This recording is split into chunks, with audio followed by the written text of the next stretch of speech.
Everyone, and I am Nikita Sharma. In today's class, we are going to explore a fun sentence that captures the joyful scenes of kids enjoying a picnic with chips and cola.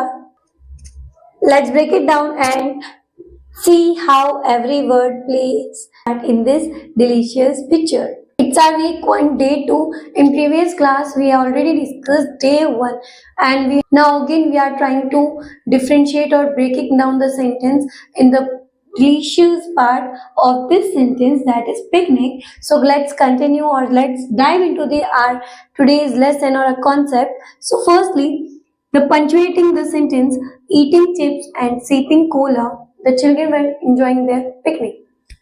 Here, eating chips, okay, eating, eat की 3 verb forms होती है, कौन कौन सी होती है, eat, ate और eaten. So it's also a verb,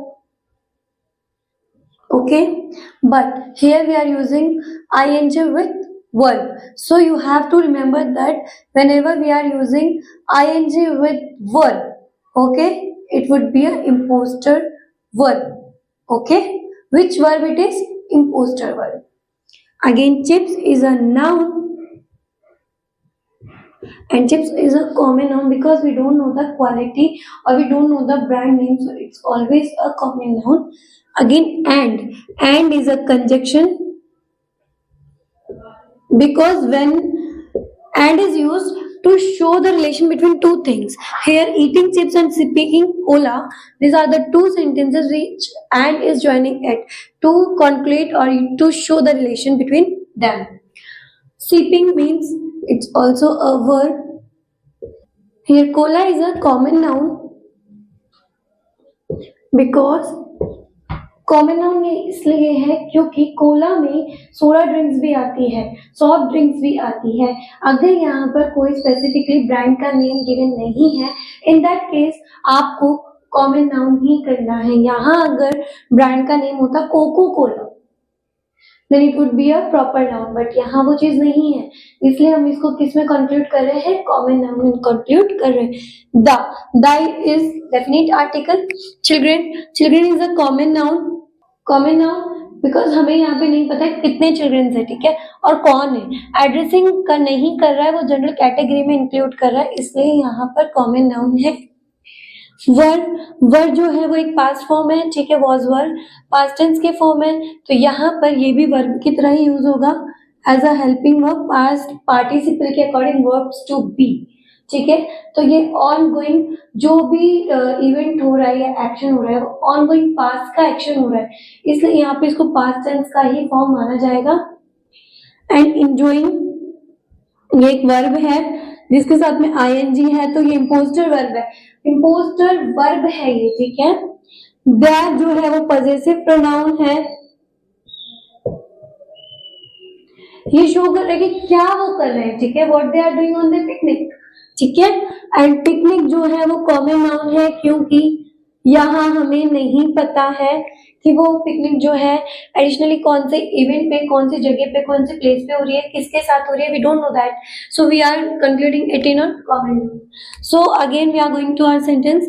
answer the following questions from the given sentence of the day. हमारा day है सेकंड, जहां पर हमें वीकली प्लान्स मिल रहे हैं, जहां हम लोग इनको सॉर्ट आउट कर रहे हैं. सो फर्स्टली क्वेश्चन है change common nouns to other common nouns. आपको पता चला कि जब हमने सेंटेंस को ब्रेक किया, ठीक है, तो सेंटेंस के अंदर ऑलरेडी हमें प्रॉपर नाउन तो गिवन है ही नहीं, तो हम लोग यहाँ पे कॉमन नाउन को ही कॉमन नाउन में चेंज करेंगे. तो क्या हम लोग चिल्ड्रन को चेंज कर दें, क्योंकि चिल्ड्रन का मतलब बहुत सारे हैं, तो यहाँ पर किड्स कर दे क्योंकि चिल्ड्रन यहाँ पर प्लूरल नाउन है, ओके, ये प्लूरल नाउन है, तो यहाँ पर इसको प्लूरल में चेंज करेंगे, तो हम लोग यहाँ पे किड्स कर दे. हाँ जी, कर दीजिए. अगेन हम लोग कर दे, जैसे पिकनिक है तो पिकनिक एक कॉमन नाउन है, तो बिकॉज पिकनिक भी एक आउटडोर मील की तरह ही है जो हम लोग बाहर जाके कर रहे हैं, और ये भी कॉमन नाउन में ही आएगा, क्योंकि कॉमन नाउन इसलिए आएगा क्योंकि हमें नहीं पता कि वो आउटडोर मील कहाँ पर है, ठीक है, हमें स्पेसिफिकली पर्टिकुलरली वो जगह नहीं पता है, इसलिए हम लोग यहाँ पे आउटडोर मील का यूज कर रहे हैं. और किड्स जो है वो भी प्लूरल नाउन है, बट यहाँ पर किड्स को हम लोग जनरल कैटेगरी में ही यूज करें, इट मीन्स कॉमन नाउन का हम लोग कॉमन नाउन में ही चेंज कर रहे हैं. अगेन क्वेश्चन है हमारा, add adjectives to the nouns to show smell, condition, taste, size, texture, quality और नंबर। सो हम लोग इसको सेंटेंस को चेंज करेंगे अकॉर्डिंग टू द एडजेक्टिव के जो कंडीशंस हमें गिवन है, कि आपको उसके अंदर कुछ एडजेक्टिव्स ऐसे डालने हैं जिससे सेंटेंस जो है वो मॉडिफाई हो जाए। तो हम यहाँ कर सकते हैं कि ईटिंग, अब हमें शो करना है कि नंबर शो करना है, तो हम लोग लिख सकते हैं ईटिंग 3। शो कर सकते हैं साइज, बड़ी साइज, तो हम लोग यहाँ शो कर सकते हैं ईटिंग लार्ज। ओके, अगेन हमें शो करना है टेक्सचर, कि क्या टेक्सचर है, तो हम लोग लिख सकते हैं कि क्रिस्पी। यस, क्रिस्पी हम लिख सकते हैं ताकि जो चिप्स वगैरह होते हैं वो थोड़े कुरकुरे टाइप क्रिस्पी होते हैं ना, ऐसे आवाज आती है उनमें से, तो वो क्रिस्पी हुआ, तो क्रिस्पी चिप्स। एंड हमें स्मेल के बारे में बताना है, तो हम लिख सकते हैं seeping, fragrant, Cola, the cheerful kids. Cheerful kids इसलिए यूज किया क्योंकि अपन ने किड्स को मॉडिफाई कर दिया था फर्स्ट क्वेश्चन से यहाँ से, तो हमने यहाँ पे उसको एडजेक्टिव की तरह एक्सप्लेन किया कि हाँ वो चीयरफुल है। ठीक है, तो cheerful kids were enjoying their outdoor meal। अब देखो ईटिंग 3, तो ये नंबर हो गया, लार्ज हो गई अपनी साइज, क्रिस्पी अपना हो गया texture, chips and sipping fragrant, तो फ्रेग्रेंट हो गई हमारी स्मेल, चीयरफुल हो गई हमारी क्वालिटी और कंडीशन, कि वो बच्चे कैसे हैं, कौन से कंडीशन में है, वो खुश है कि दुखी है, वो खुश है, तो ये हमारे किड्स के लिए हो गया। वर एंजॉयिंग देयर आउटडोर मील, बाकी सब कुछ सेम है, तो देखो नंबर भी आ गया, यस, साइज आ गया, टेक्सचर भी आ गया, कंडीशन भी गिवन है, स्मेल भी पता चल रही है। तो अब आपको समझ में आया किस तरीके से हमें सेंटेंस को मॉडिफाई करना है, किस तरीके से एडजेक्टिव ऐड ऑन करने हैं, जिसकी वजह से सेंटेंस एक अलग मतलब हम लोग अलग एक सेंटेंस को फ्रेम कर देंगे। ठीक है, now our next question is third, add an adverb to the word। Now it's time to solve the third question, that is add an adverb to the word। हमें adverb यूज करना है। adverb कौन से होते हैं, जो modify करते हैं adjective को। तो देखो यहाँ पर हम कर सकते हैं eating 3, large, crispy, chips and sipping fragrant cola, the cheerful kids were। यहाँ देखो वो खुश है ना, वो खुश है, तो क्या हम लोग यहाँ पे हैप्पीली यूज कर सकते हैं एज एन एडवर्ब? कर सकते हैं, क्योंकि वो एडवर्ब भी शो कर रहा है प्लस हमें वर्ब के साथ यूज करनी है।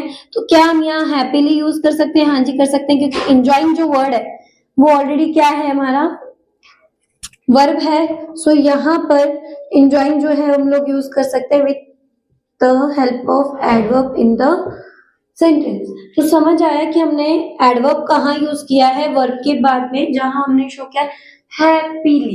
The point what I am saying to you that happily is an adverb which we are using with verb। Next sentence, यहाँ पर मैंने जो मॉडिफाई किया था सेंटेंस वो लिख दिया है। अभी यहाँ पर क्वेश्चन नंबर 5 है जो है are the nouns are countable और अनकाउंटेबल। तो पहले तो देख लो नाउन कौन कौन सा, 1, ठीक है, then again 2, again 3 and again 4। तो भी देखो हमारे यहाँ पे चिप्स है, चिप्स जो है वो काउंटेबल ही होगा, क्योंकि आप चिप्स को एज अ पैकेट हो या फिर सिंगल हो आप काउंट कर सकती हो। अगेन है सेकंड जो है common noun Cola. Cola countable भी हो सकता है, अनकाउंटेबल भी हो सकता है, बट डिपेंड्स ऑन दैट कि अगर काउंटेबल में है तो कैंस में ही बताया जाएगा, बॉटल्स में बताया जाएगा। बट यहाँ जो कोला है वो रिक्वायर कर रहा है एक लिक्विड फॉर्म को, तो यहाँ पर ये जो लिक्विड फॉर्म को बता रहा है कोला, तो ये यहाँ पर अनकाउंटेबल में काम आएगा या काउंट होगा। अगेन हमारा नेक्स्ट है चिल्ड्रन, जिसको हमने मॉडिफाई किया है किड से, तो किड्स भी जो है वो काउंटेबल होगा।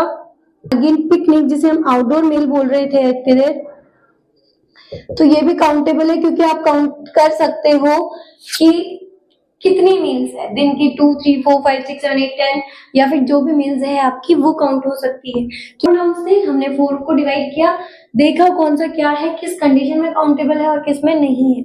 अभी next question that is 6, pick out the subject and predicate in the sentence।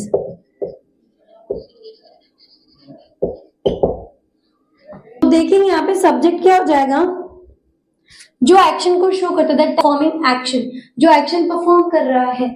यहाँ एक्शन कौन परफॉर्म कर रहा है, चिप्स परफॉर्म कर रहे हैं क्या, डांस कर रहे हैं क्या, they are not giving the particular action. Okay, so here the action is the children's, the cheerful kids। here the subject is the cheerful kids, क्योंकि ये हमें बताना है कि सेंटेंस में क्या एक्शन परफॉर्म हो रहा है, कौन कर रहा है। तो एक्शन कौन परफॉर्म कर रहा है, वो किड्स कर रहे हैं जो कि वहां एंजॉयमेंट कर रहे हैं। तो यहाँ आ जाएगा cheerful kids. Okay, and predicate क्या होगा हमारा, वर हैप्पीली एंजॉइंग द,